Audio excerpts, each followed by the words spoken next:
This example is in a slightly different theme, and so I generally recommend people do this one out of order at the end, because it doesn't have the pattern that we've been training you to look for, where you have one expression and then its derivative sitting outside. That's not the case here. The derivative of x plus 1 is not anything like 20x.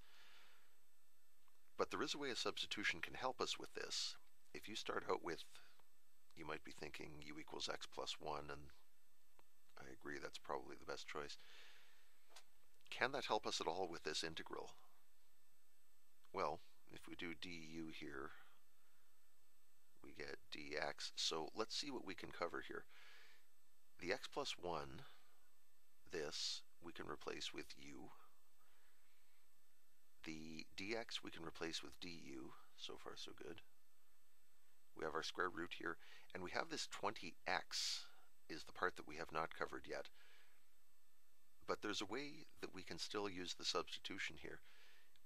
X, if we take this expression and just subtract 1 from each side of it, we get u minus 1 equals x.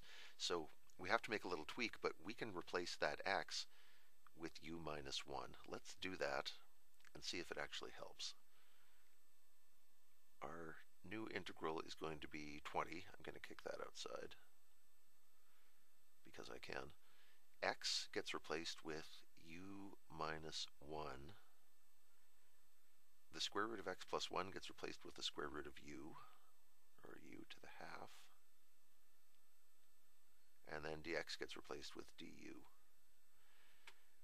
Now this is better, because we can take this u to the half and distribute it through the brackets, and we get 20 times the integral of u to the 3 over 2 minus u to the half du.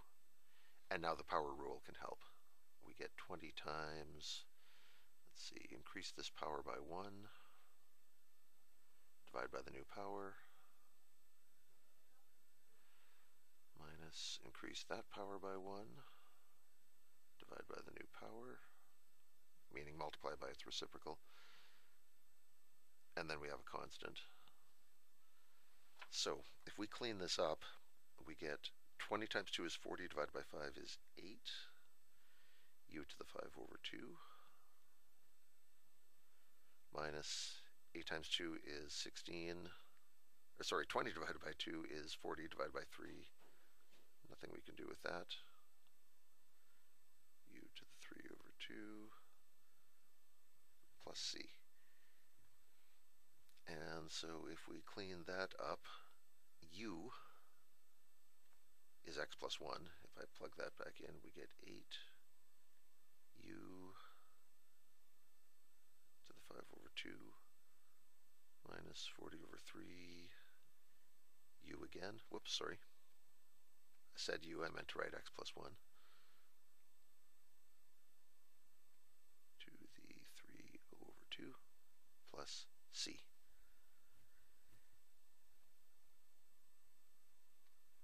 You could leave it like this, or because you have these powers with over 2 in them, you could change both of these to square roots. You could have 8 square root x plus 1 to the 5th minus 40 over 3 square root x plus 1 to the 3rd plus c. I believe that's what the workbook does.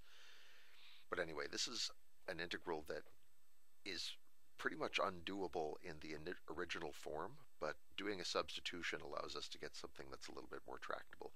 It's not the usual thing where we have an expression and its derivative, but it's still something that you can deal with using a substitution. So anytime you're doing an integral and you've gotten stuck and can't seem to move forward, trying a substitution is a good way to give yourself some new ideas.